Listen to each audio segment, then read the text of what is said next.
aliens, oh my goodness, the Schumann Resonance, the awakening of this planet. It's going to be a really, really exciting video. All of this information gets me super pumped up.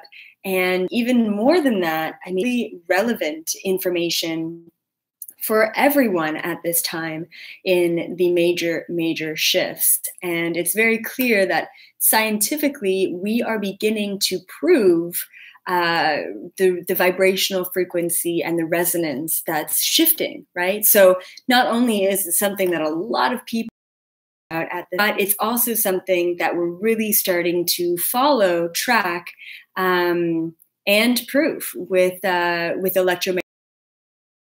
And it makes sense. Everything is energy. We have the tech, and so it would make sense that this is coming out. I'm going to be talking about the Schumann Resonance. I'm going to be talking about Mercury being in retrograde and how that's affecting all of us. I don't know about you guys, but like I'm definitely being affected like crazy. And I mean, last night I literally woke up this morning and I felt like I didn't get an hour of sleep because my dreams were so vivid and so active. So I want to ask all of you right off the bat, have you been having super crazy, vivid dreams as well? Or, have you felt the shift? At first I thought all my technology is not working and my communication isn't, getting across to certain people or what have you. And I kind of blamed Mercury retrograde. But now that I'm seeing the spike in the Schumann resonance, then now I'm just understanding it as this huge, crazy wave of energy, of vibration that is hitting the earth at this time. And essentially that is spiking our vibration as well. And it's helping all of us ascend, but it also has some really crazy effects on people who are not necessarily ready to hop to that vibrational level. So I want to go into that, but I just want to go through everything else. I'm going to be talking majorly about past lifetimes. We need to talk about past lifetimes in order to understand how to clear the rest of our karma, how to clear the rest of our trauma in order to move forward.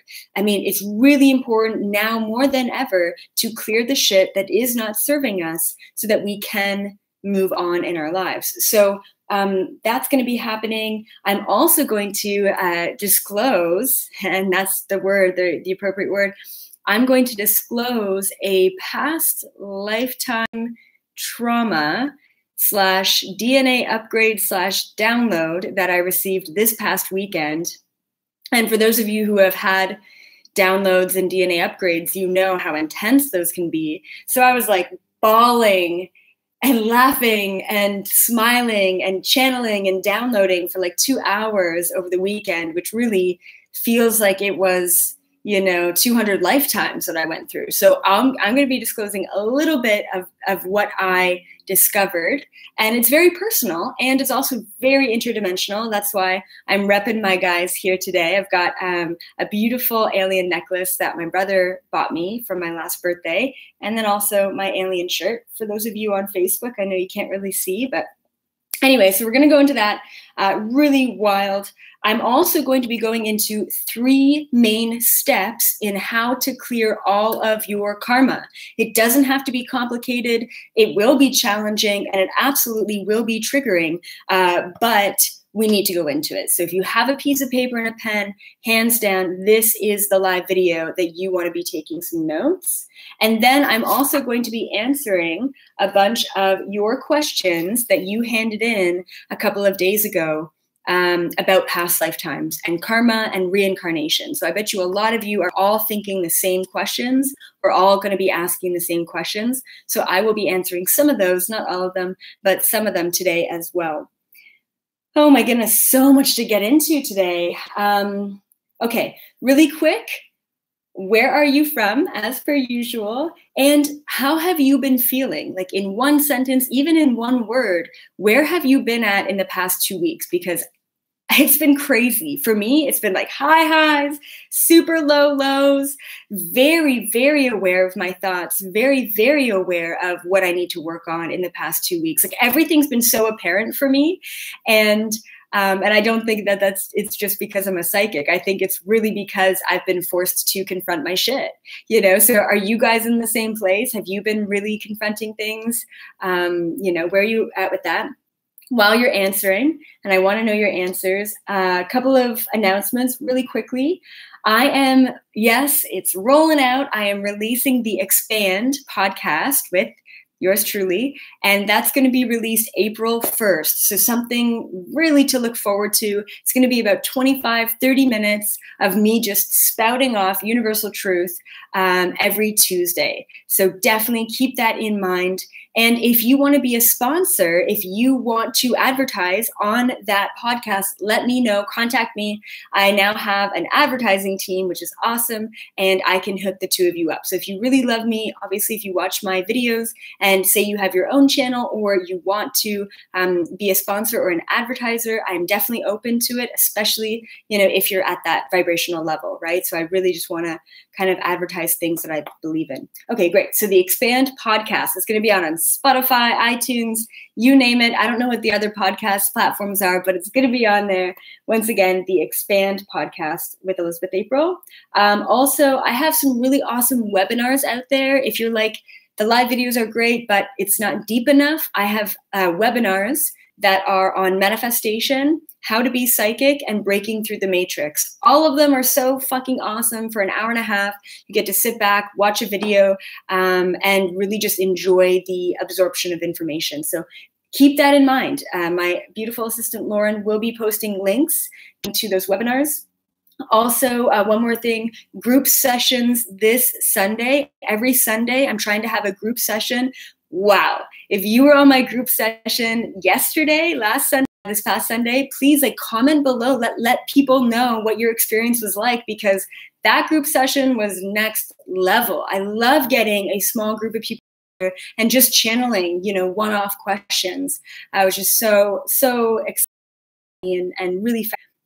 Everyone learns so much. So really keep that in mind if you are looking for a little bit of my personal channeling, but not in a full one-on-one session, because I no longer do that.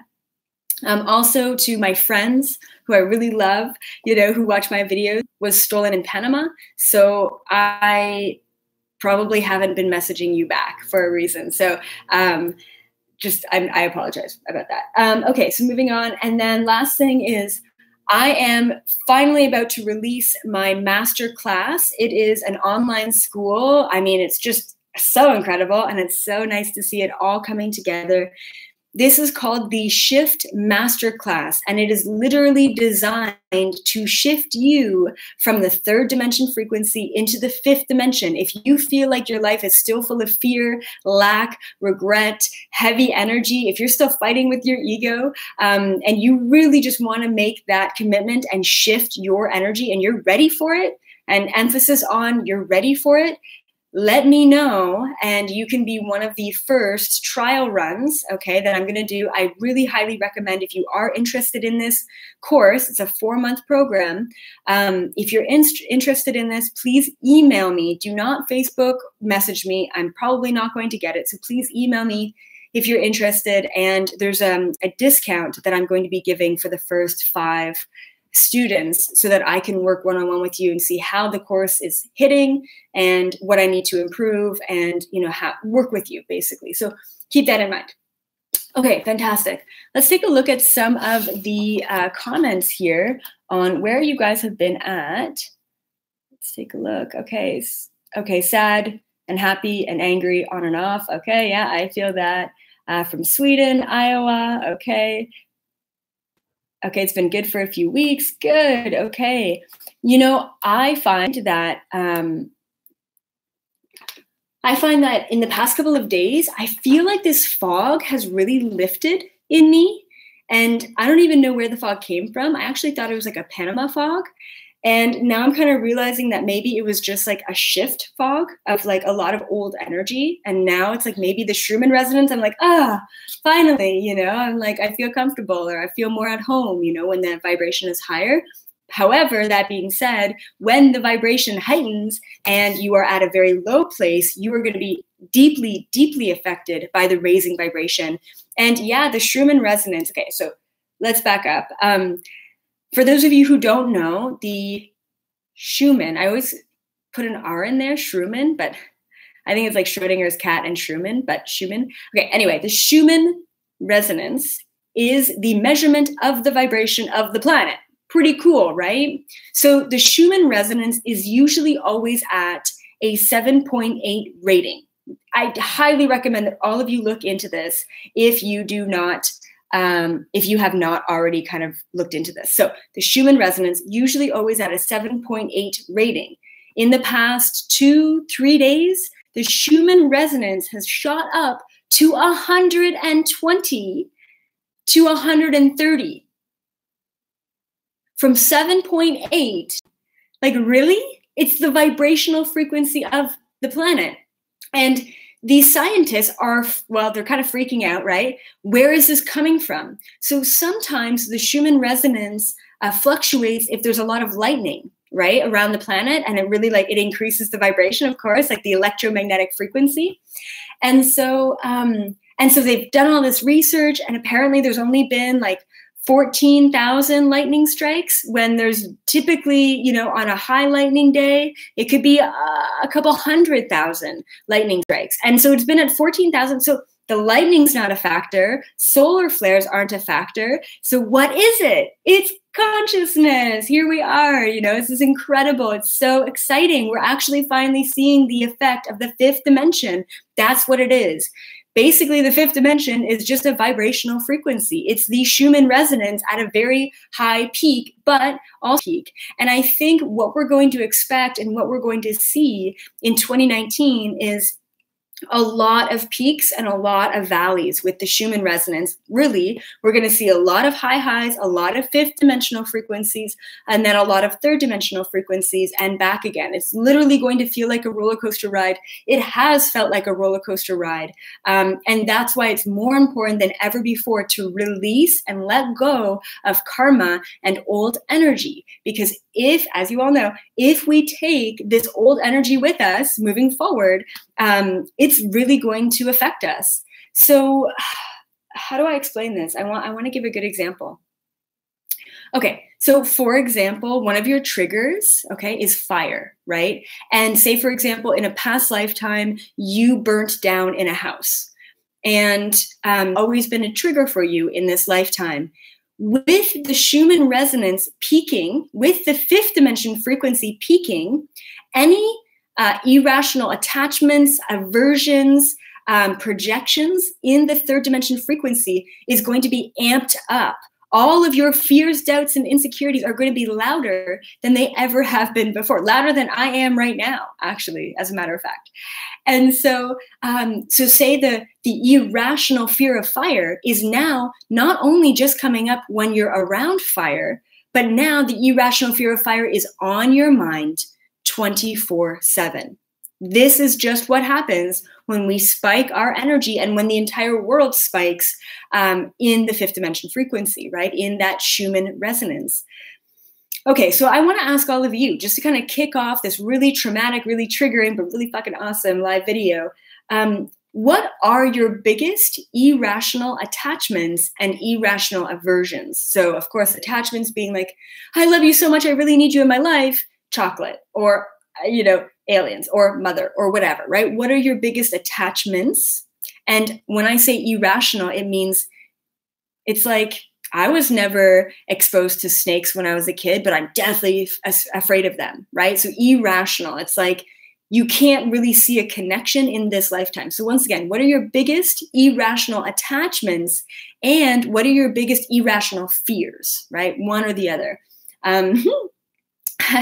I'll tell you one that doesn't really affect me now, but it used to really affect me when I was a kid.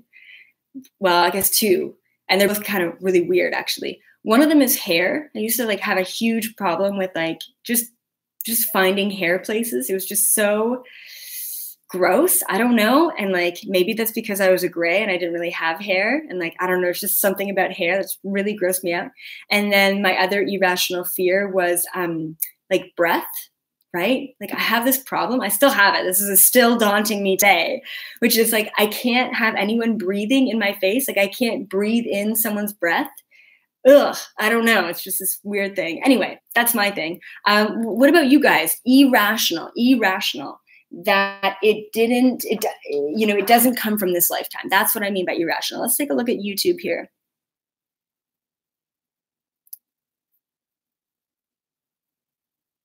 Okay, poking my eye. Okay, interesting. That's definitely an irrational fear, especially if you haven't poked your eye in this lifetime.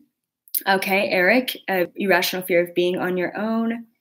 Okay, addicted to food. Thank you for being very vulnerable. Okay, I love water, but I'm terrified of it. Swimming underwater. Okay, yeah, absolutely. Spiders. Yeah, falling. Heights. Yeah, absolutely. Let's take a look at Facebook here. Okay, snake fear, drowning again. Yeah, having to deal with those who won't stop drama. Yeah, Lisa, definitely. Oh, interesting. Okay, so Crystal, your son also had a weird thing with hair. That makes a lot. Okay, he's probably an alien, let's be honest. Okay, the movie E.T. That's so interesting, Bradley. Okay. What else? Okay, very cool, guys. Eating alone at a restaurant. Oh, good for you. Okay, you just did it last week. It only took you 58 years. That's fantastic. We're going to go into how to release those irrational fears so that they're no longer daunting us, and it's going to suck for that split moment, but, we're all going to get, overcome that, right? Okay, so that's really good. Let's see. So recently, a lot of past lifetimes have been coming up for everyone, and there's been a lot of release. Now, I just want to let all of you know that when past lifetimes and karma, okay, they're really kind of one and the same. Like karma is an effect of a past lifetime, but not every single past life will create karma. Let me explain karma. This is just, once again, everyone, this is just from my own perception. This is what I channel. It doesn't mean that it is the ultimate truth. It doesn't mean that it's even right. This is just what I know from my experience on this planet and off this planet and in all of my past lives. Okay, cool. Just a little disclaimer there. Okay, so how is karma created? Does anyone want to chime in? How do you think karma is created? And I'll kind of explain how I think karma is created. I believe that karma is created through a trauma. And through that trauma, if the trauma is unresolved, it creates karma. I don't think that's the best description of karma, not even close. But karma is really only created when something is unresolved. Typically, there's a lot of karma between people because it's like maybe you resolved it on your end, but that person is projecting and hasn't resolved it, right? So yeah, okay, yes, so much to talk about, but hopefully you kind of get that. We definitely tend to bring a lot of karma into this lifetime. Karma can be a positive and a negative thing, right? Like maybe you did a lot of really good work in a past lifetime and it's kind of coming back into the present moment, which is pretty cool. But at the end of the day, karma is limiting and we are actually getting rid of the whole karmic structure altogether. Karma no longer needs to be around. And a lot of people say that karma is like like it creates a prison planet dynamic and all of those fear-based things. And I don't believe that at all. I believe karma is actually the thing that keeps the gears of the universe moving forward. Karma is not a bad thing. Karma can be a bitch sometimes, but it's not a bad thing. If we did not have karma, if we were not constantly completing energy from the past and learning from what we're completing and the trauma and the challenge of the past, then where would we be going, right? There's no direction. There's no wind in the sails. We would be stagnant. Karma moves us forward, right? It's like, oh yeah, okay, that didn't resonate with me in the past and I never dealt with that energy or I never dealt with that decision and now I have to, right? It's just karma is one giant loop moving us forward. And it actually helps us complete and learn our lessons. So that's kind of my view on karma. I also wanted to say that the karma from past lifetimes that we're currently resolving is very similar, almost identical to childhood trauma. So when we're going through, what is it called? Inner child work, right? It's pretty much the exact same as going through past life stuff.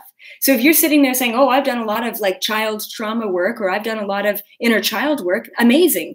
Apply all of those tools, all of those techniques to the feelings of irrational attachment and irrational fear to the past. You don't even have to know where that past lifetime is coming from. You just have to feel the feels of that life. So I just wanted to kind of make the comparison, right? Childhood trauma, very similar to past life trauma. It's all being harbored. It's all being stored in our body. Okay. Great. Okay, so I want to get into the download that I had on Saturday. And I want to just like, there's so much to get into because it was like a huge download, but I'm going to just, pick and choose certain parts. This is how it started. This is how it happened. And hopefully this actually inspires you to have your own download and your own shifts. So I was sitting there and I'm like, you know what? I've been working so much and I feel like I haven't really been like doing self-care and self-love. Let me write in my journal. So I sit down and I write in my journal. I'm like, what do I want to know? I'm like, I want to know why I have so much control. Why do I have these control issues? I've kind of mentioned this before in the past, but I haven't really been able to define it. And so mostly it's control around the ones that I love the most. And especially my partner, I tend to try and have this control over them. Now, a good example would be my current partner. She loves Diet Coke. And I think that it's like an American thing that like a lot of Americans drink pop or soda or whatever you want to call it. Anyway, so she loves Diet Coke. And I tell her, I'm like, if you really want to drink soda, then drink the one that's not diet, because Diet Coke has aspartame in it. And that's like really bad for you. That's really bad, right?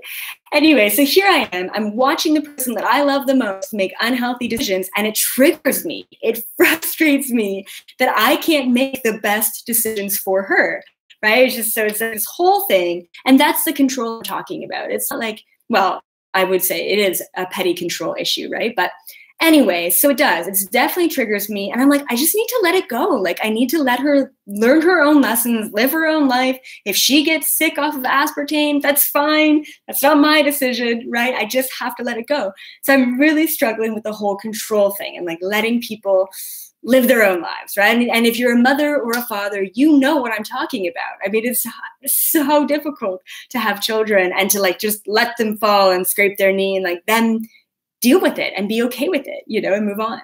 Anyway, so, okay. So I'm writing in my journal and all of a sudden I start like getting out of my body. I'm like, whoo, I got to go lay down. Right.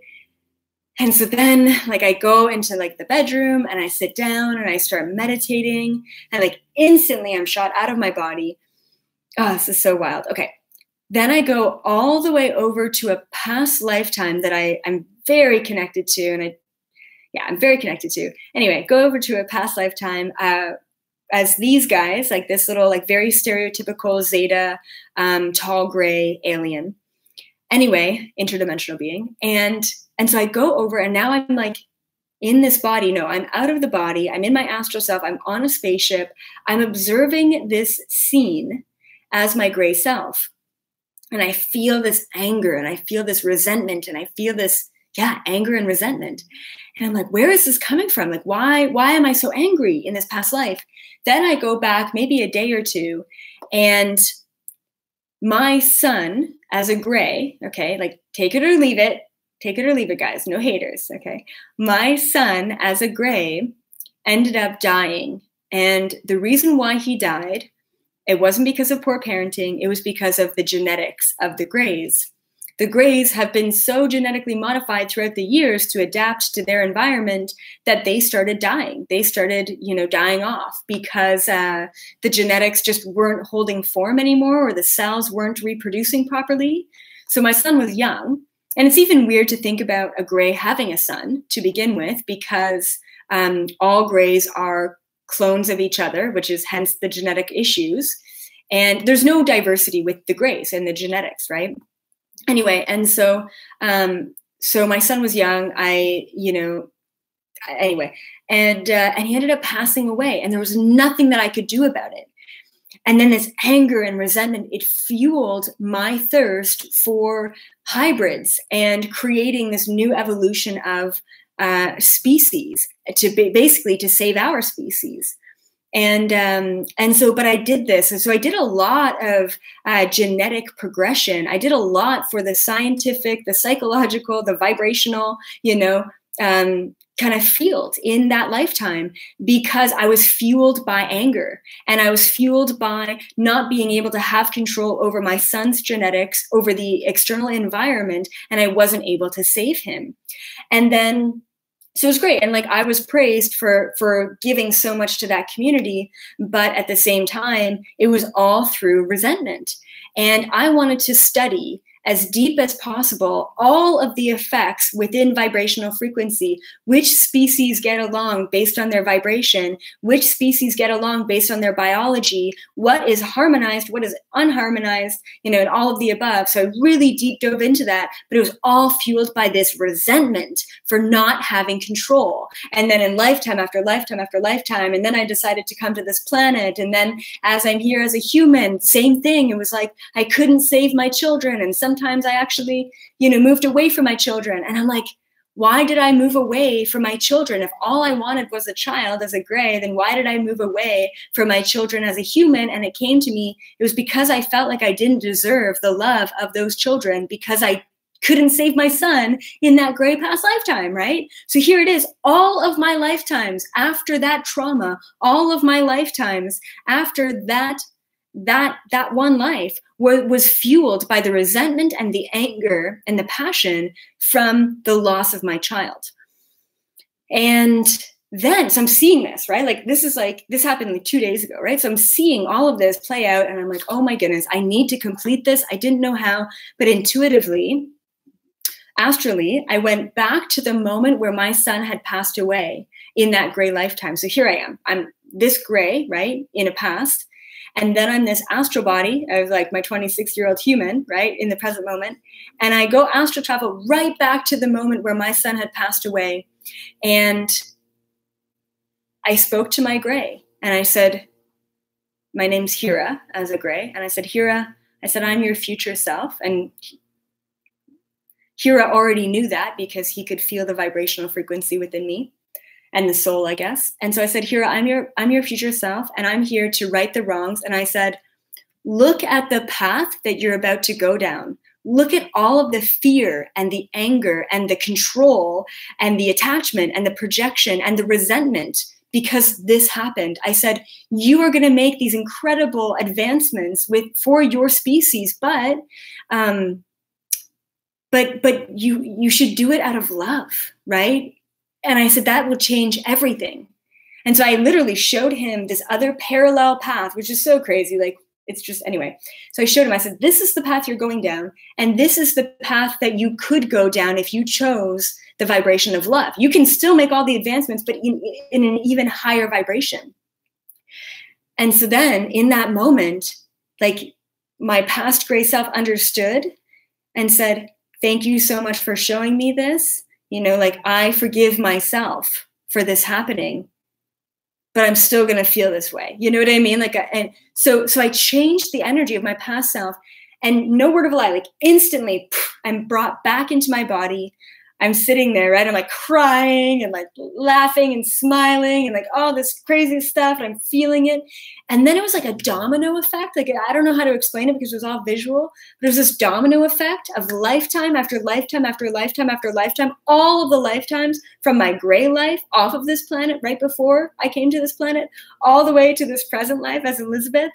Every single lifetime, the vibration, the cells, the soul changed. It was like one after another, after another, after another of completing the anger and resentment. So it's not that I change any of the physical decisions or pathways or parallel realities of the past, but because I changed the vibration of it, everything changed. And instantly, and then finally, it took about 35 minutes for all of it, like an accordion, all of it to be completed and just come back into my body. I'm like, I feel better. And ever since then, 2 days ago, I think it was Saturday, ever since then, I have been way more vulnerable, way more feminine, way less on the defensive, way less triggered, way less attached to trying to protect and save and control my partner, you know, because I just want what's best for her, right? So, I mean, of course, we can't, you know, we're still human, right? But anyway, so I really wanted to explain that download to all of you. And I also wanted to let you know that I did almost the exact same thing when I was 18 years old. So what, 8 years ago, 9 years ago.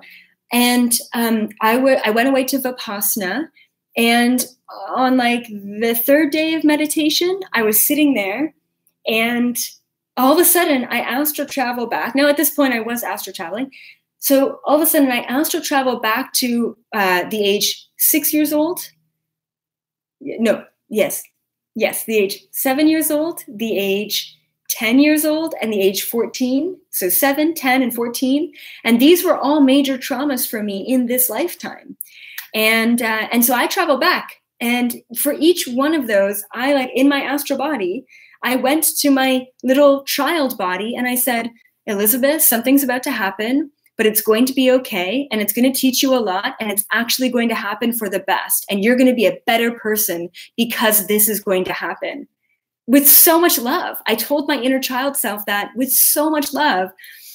And on one of the occasions, I remember being visited by an astral body, like an astral being. I thought it was an angel. I was like 14. I remember my future self visiting my past self. And who knows if the memory was there before, if it was only created when once I did that, right? Like, it's just, what came first, the chicken or the egg? I don't know. Anyway, so I traveled back. I like completed that at 18. I completed that just intuitively. And I said, it's going to be okay. And you're going to be better off because of it. And then those traumas from childhood no longer followed me from 18 to this point, no longer affected me because I completed them. Once again, the karma, the trauma, the inner child stuff, the past life stuff, it's all the same cycle energy. It's all things that we react to in an emotional state that still affect us to this day. And really, honestly, guys, by confronting those energies and vibrations, we can release them almost instantaneously. So I have a question for all of you.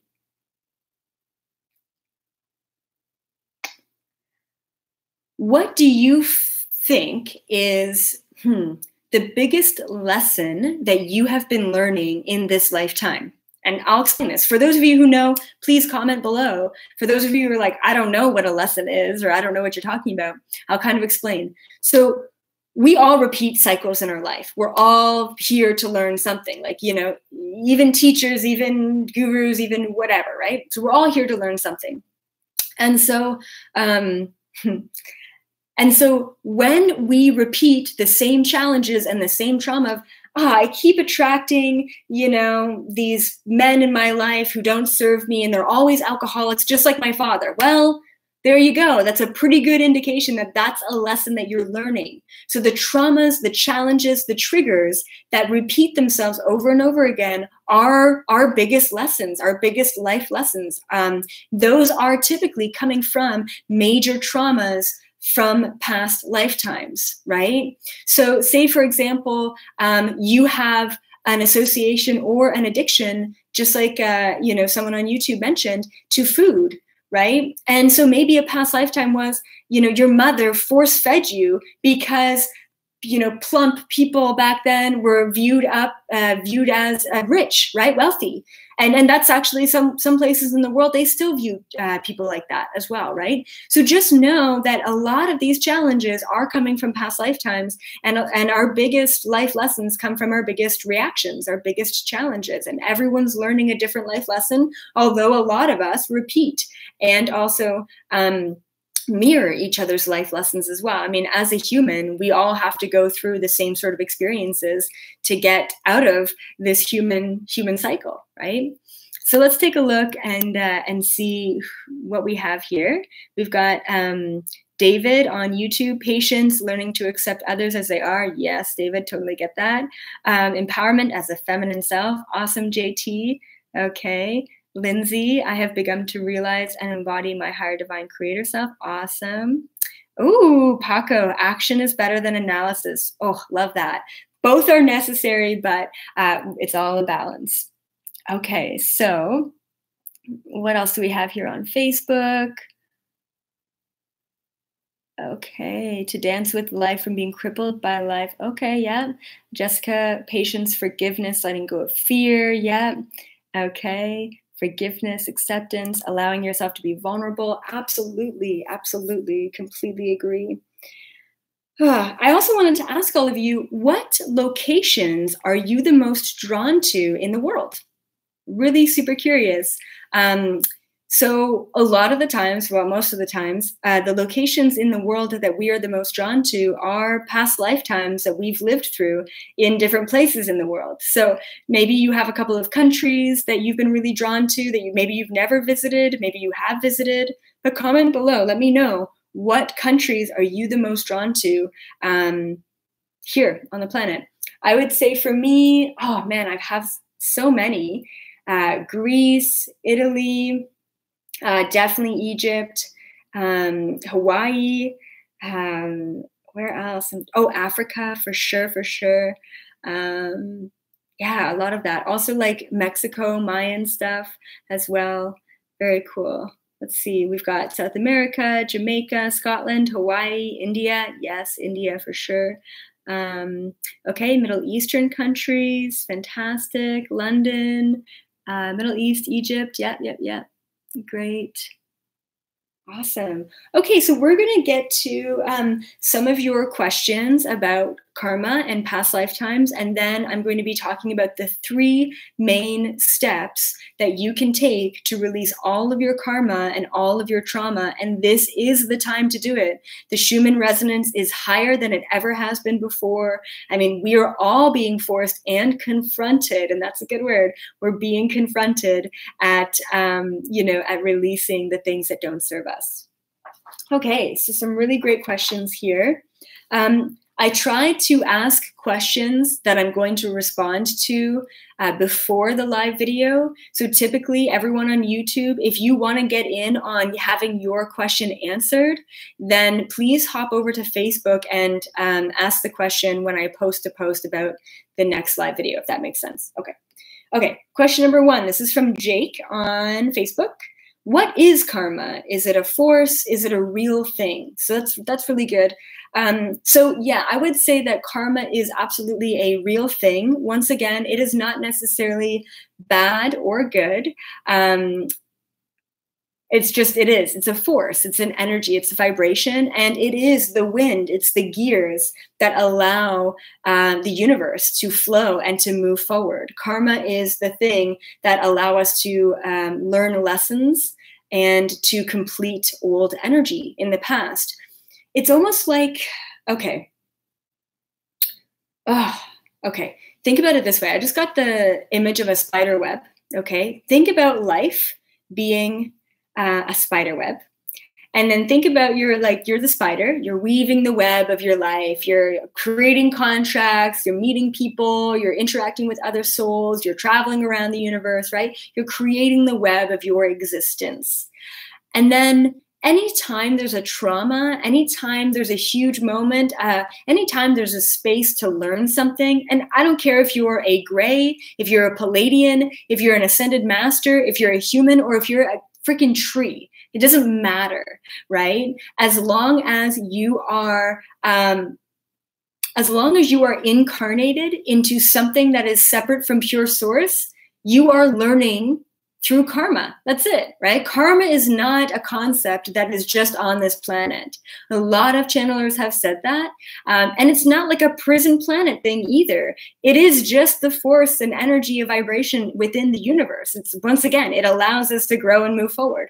So if you think about the web of life, right? And then say, for example, any trauma or any issues that happen in that web of life, it creates like a weak spot in the web, or maybe it creates like a bump in the web, right? There's some sort of imperfection in that web.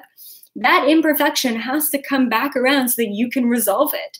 And the only reason why an imperfection / a challenge would happen in your life is so that you can grow and deal with that and move forward and learn these quintessential lessons to being incarnated in a body, right? To have nothing, to go from nothing, no understanding, to conceptualizing the universal truths of life, right? So anyway, this is like a long-winded explanation of karma, but hopefully that helps a little bit. Okay, good. Okay, great. Let's see. So we have got another question here. I'm definitely going to botch the name, but I'm going to try. Nguyen on Facebook. Is it possible a human soul incarnates into an animal body, or a human soul incarnates to human being only again? Okay, great. So basically, like, is animal incarnation or reincarnation possible? And yeah, absolutely, 100%. Every living thing within the universe, from my understanding and my channeling, everything that gives off energy is living. And that being said, every living thing is capable of harboring and harnessing the power and the energy of a soul. So, I mean, a blade of grass, a tree, a dog, an insect, right? An ant, right? These are all living things. A human being, an Anunnaki body, you know, an Andromedan, right? Pleiadian, angel, I don't know, you name it. As long as it is living, it is harboring a soul. And to be honest, there are special cases of like things that are like robotic, right? Harboring a soul. That's also possible, but we're going to get too complex. And then I've also seen in my channeling, bodies, organic bodies that actually don't have a soul in them. And they're almost like robotic, where they can temporarily harbor a soul, and then the soul leaves and the body is no longer active. That's also possible as well out there in the universe. And I'm sure a million other things are possible, but this is just what I've channeled and from what I know. So absolutely. I also want to say that I just watched a documentary on YouTube about, what is it called? Body dysphoria? I don't know. And basically it's like this group of people who all believe that they are animals. So, I mean, since they were young kids, they're saying, I'm a wolf, and they howl, ooh, like a wolf. Or they think they're a leopard, or they think they're even an insect, like an ant, right? And these are people who feel like their body is not the body that they should have been born with, just like people who feel like their gender is not the gender that they should have been born with. And I kind of feel the same way with this human body, right? That's possible. People actually remember so much of their past lifetimes that they feel way more connected to their animal bodies than they do their human bodies. And a lot of us just don't remember, you know, who or where we were before. So anyway, one more note on that. One of the first ever past life regressions I gave, I was in university, and I had these two twin brothers who came from China, and they were engineer students. They were absolutely brilliant. And I said, hey, like, I'm doing past life regressions. Would you be interested? Because I just kind of told everyone that I did this. And they're like, past life regressions, what's that? I don't believe in incarnation. That doesn't make sense. We can't be in another body. I'm like, oh, really? Well, are you willing to try? And so I got one of them onto the couch in my living room and in my apartment. And so I took them through the trance-like state. I took them into, you know, one of their more significant past lifetimes. And he's like, oh, I'm like, where are you? Right. And he's like, oh, I'm swimming. I'm in water. You know, I'm swimming. I'm in an ocean. I'm like, okay, cool. You're swimming. Great. And sometimes you never know where these people are going to pop up in these past lifetimes. Like, it could be at the end of their life, could be at the beginning, could be in the middle, the trauma states, who knows, right? Like, okay, you're swimming in an ocean. Okay, great. Is there anyone else around you? Right. And then he's like, no, I don't see anyone else. I'm like, okay, cool. And I'm like, okay, look down. Like, what are you wearing on your feet? And he looks down. He's like, I don't have feet. I'm like, okay, it's fine. I said, now look down. Like, what color is your skin? Like, can you take a look at your arms or your body? And he's like, oh my God. And he like literally, he's in a trance-like state. He's in this past lifetime. He wakes up. He totally gets up from the couch. He sits up. He's like, I was a fish. this is a guy who's an engineer student, or maybe it was computer science, and he did not even believe in incarnation or reincarnation or past lifetimes at all. And he like gets up out of his trance. He's like, I was a fish. And since then, he's believed in past lifetime and in reincarnation. And not only did I wake him up to, hey, you know, past lifetimes are real, but I also kind of woke him up to, you could actually be incarnated into anybody. So then, of course, I put him back down and I said, okay, close your eyes, get back into it, you know, and I had to take him out of the trance. But I thought that was really interesting. And I learned a lot from that experience in that lifetime as well. So, okay, anyway, moving on, ranting a little bit here. Justin Costilla wanted to ask, okay, yes, this is a great question. Would past life health issues follow you into this one? Like, say, for example, clubfoot or born with one kidney. 100%. I almost find that almost all weird issues that you're born with in this lifetime, as well as weird issues, also like birthmarks and things like that. Birth defects are all a part of past lifetimes and that kind of connection. For example, yesterday, okay, and you might actually be watching this video, but yesterday in the group session, I channeled that this woman got stabbed in the side of her body in a past lifetime where she was supposed to be taking over the chiefdom from her father anyway, and her brother ended up killing her with a poisoned arrow, right, in this indigenous lifetime. Anyway, so then I'm going to bed last night. I'm like, ow, why is my side hurting so much? It's like a sharp stabbing pain. And then I'm like, oh my goodness, I took on that energy from her in this past lifetime. But anyway, so a lot of the injuries that we have, a lot of the things that we are re-exposed to, a lot of the health complications are all coming from past lifetimes. I want to mention another one of the coolest past lifetimes, and I go into a lot, but one of the ones that I really resonated with, and this happened, 4 or 5 years ago. It was my really good friend, Charlotte. We're still friends, and she was born in this lifetime without a hip. Like, believe it or not, like this is like a 1 in 2 million chance that you're born with a missing body part. And she was born without the hip joint, without the hip ligament altogether, / the hip bone. And this is on the right side of her body. And so the one day she's like, hey, like, can you just like tap in and channel, why I was born without a hip in this lifetime? So I tap into it, I take a look, and I'm like, oh, wow. I said, you were incarnated right away. And I said, your very, very last lifetime, you were born. This is so cool. She was born in England in 1902. Her parents passed away in the Titanic of 1912. And it was her and her little brother, and her little brother is now her cat. It's so wild. Okay.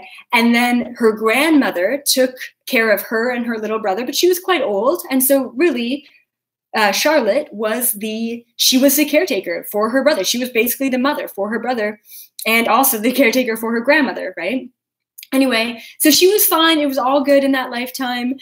She looked very similar to the way that she looks in this lifetime, just with an English accent.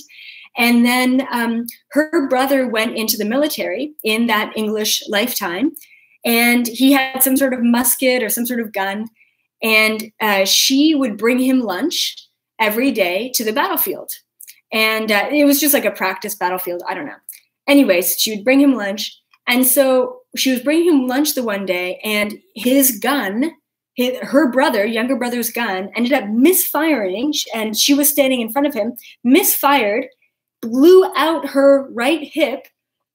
And since then, luckily, the medical whatever was good enough in that lifetime where she was basically bedridden. She survived, she lived, but she was bedridden and she was in a cast and she was laying down for the rest of her life. And then other people had to take care of her. And she really was able to practice her spiritual and meditative abilities, in doing so. And then in this lifetime, she was born. So she died in like oh my goodness, what was it? Like, I think we said she was 75. I don't know what the math was, but basically she died and she was born right after into this lifetime. And she was born in this life completely without a hip. The first 4 years of her life were in a cast. She could not move. She was in a cast for the first 4 years. So she like went out of bed into bed. You know what I mean? Anyway, so that's, I just, once again, rambling a little bit, but hopefully that kind of allows you to comprehend how wild these past lifetimes can be, and also how past lifetimes really truly define us. I believe that there are 3 things that define who we are in this lifetime: nature, nurture, which we can all kind of agree upon, nature, nurture, and there's been a huge debate about that, and past lifetimes, who we are right now, not only physically, but also non-physically, personality-wise, who we are right now is a combination of nature, okay, our DNA, our genetics, nurture, how we were raised, the environment that brought up the genetics, and past lifetimes, our fucking baggage from the past, right? It's all kind of coming together in this lifetime right now. Okay, fantastic. Okay. And then one more question I'm going to answer, and then I'm going to kind of finish up with the 3 things that we can all do to complete the karma and the trauma. So Lauren Mary, really awesome top fan here. Reincarnation. When we are told to go into the light, is that to be reincarnated on this planet again? That's a really great question. And a lot of people have heard, and a lot of people have talked about the light being the trap, right? Oh no, don't go into the light because it's a trap, because you're going to get reincarnated again and it's karma and we don't want to do it. Don't put any fear behind that. Going into the light is like, it's just another level of existence, right? So we've got the earth, then we've got pure white light, okay, or the light, the tunnel that we all walk through when we pass over. It's a holding place for souls. Once you're in the light, you know, none of the baggage, none of the attachment, none of the ego from this lifetime carries you into that, although the memory and the experience and the decisions and the lessons and whatever also carry on after that, right? So we go into the light. It's not a prison system. Don't get wrapped up in that sort of fear. When we're in the light, it's a holding system. Do you want to incarnate back on this planet? Do you want to go somewhere else? Even if you go somewhere else, you're like, you know what? I want to be Palladian in the next life. That's cool, but you're going to have to come back to planet Earth to complete the karma. If you have karma that you created within the Pallades, guess what? You know, you can take a break from the Pallades, but you're going to have to go back to the Pallades to complete that karma, right? So just know that walking down the tunnel and entering into the pure white, it's not a trap, right? I mean, nothing in this world is a trap. We always have the free will to choose, well, do you want to be here and just deal with it and complete it, right? Or do you want to go somewhere else and come back, right? Either way, it's just one big cycle, one big funnel, right? So anyway, so yeah, so hopefully that answers your question, Lauren. Thank you. And what else did I want to say? Okay, great. Okay, so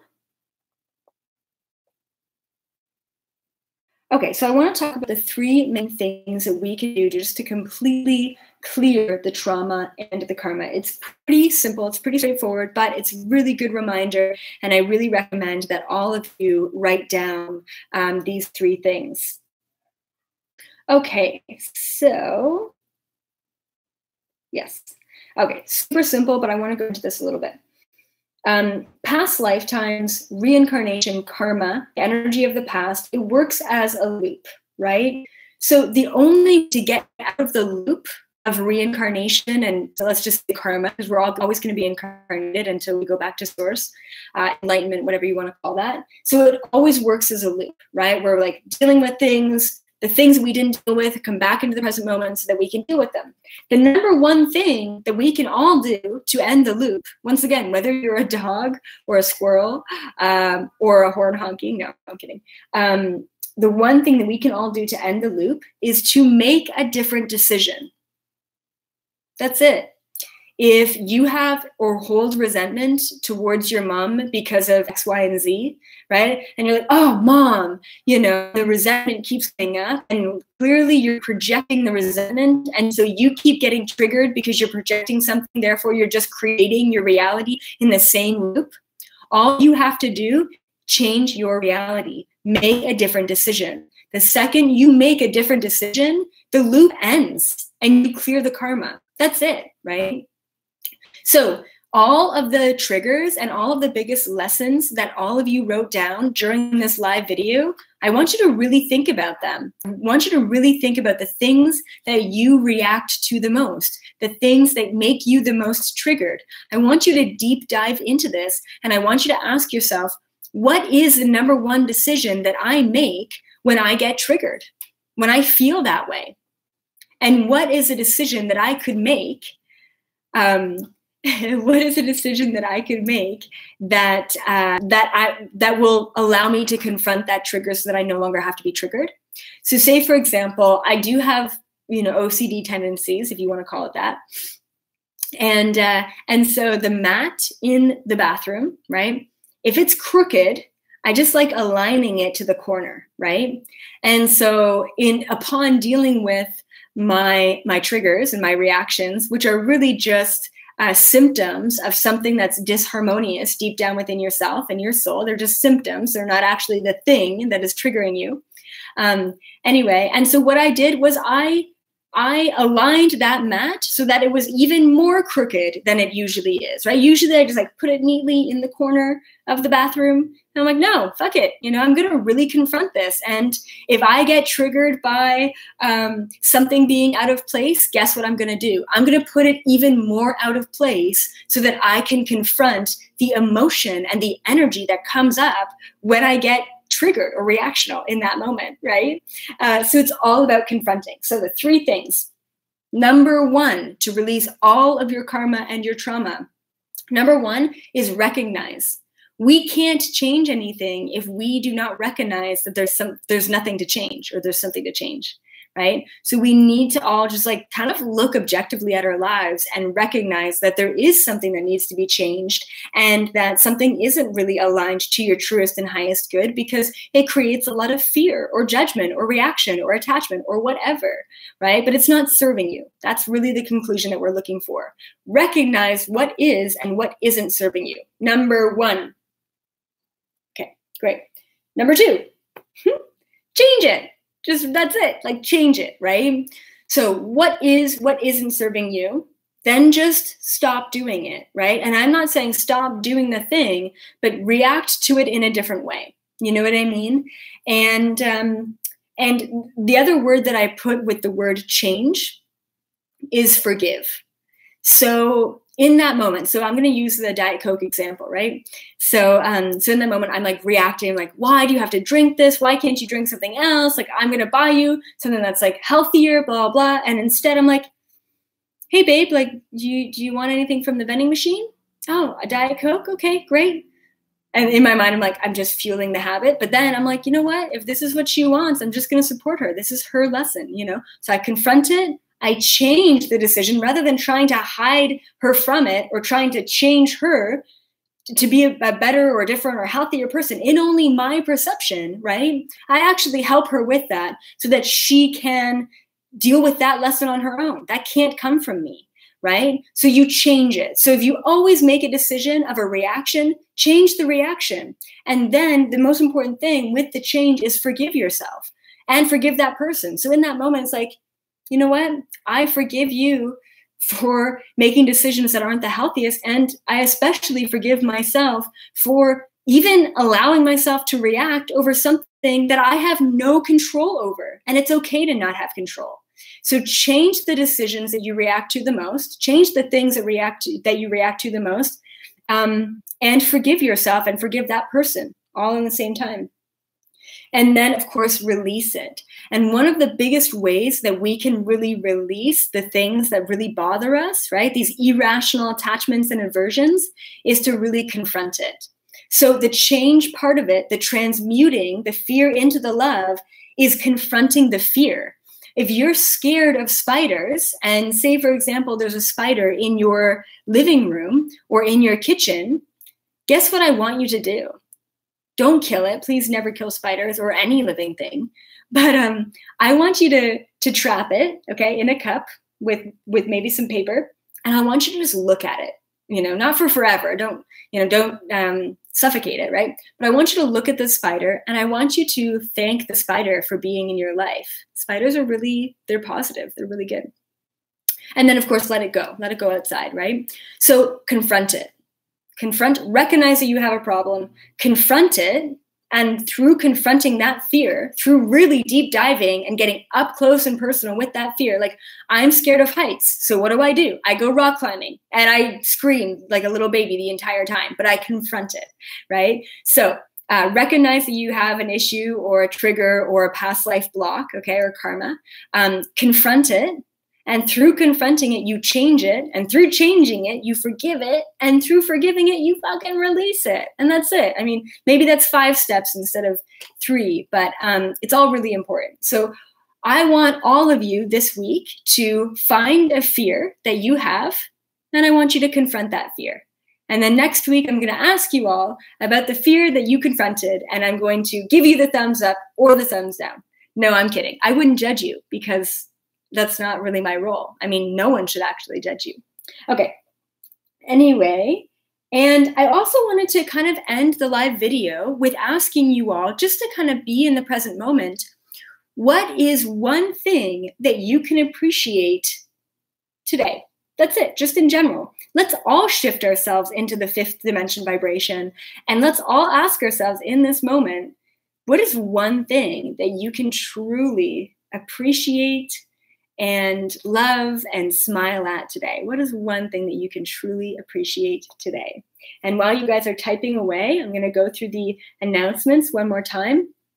Expand podcast happening April 1st. It's going to be absolutely epic.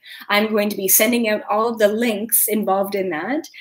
So check that out. That's going to be every Tuesday, the Expand podcast. And then I've got epic webinars on how to manifest your life, how to be psychic, and how to break through the matrix.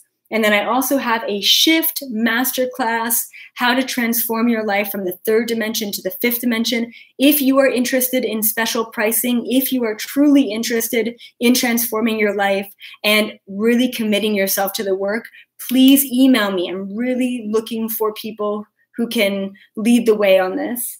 And then also this Sunday, I have a group session, 10 people consciously all getting together from all over the world to basically ask me questions that I will personally channel for you. So you get 2 questions in an hour and a half to ask me, and I just deep dive right into it. And it's a really exciting time. I think I have maybe 6 spots left for that group session this Sunday, and you can find the links below. Okay, awesome. Let's take a look at what we have here. I love my friends. Okay, I appreciate our 3D reality. Okay, awesome. Okay, great. Appreciate my pets, my kids. Okay, awesome. Your kids. And then what else do we have here on Facebook? Okay, nature, awesome. Your children to dance. Awesome. Okay. Breathing. Fantastic. Awesome, everyone. Well, thank you so much for joining me once again on this incredible live video. So much information. I hope you have incredible dreams tonight. I know I definitely will. And keep up the good work. Keep shifting. Keep appreciating and loving yourself in every single moment. It's now time to face our fears. This is the time. And I will see you all next Monday. And I'm going to have a really cool identity crisis live video talking all about who we are cosmically, why and how we can love our human selves and our human bodies, and why most of us feel like we can't love our human selves because we are indeed interdimensional beings having a human experience. So stay tuned for the Identity Crisis live video next Monday, and have an incredible week, everyone. Bye, YouTube.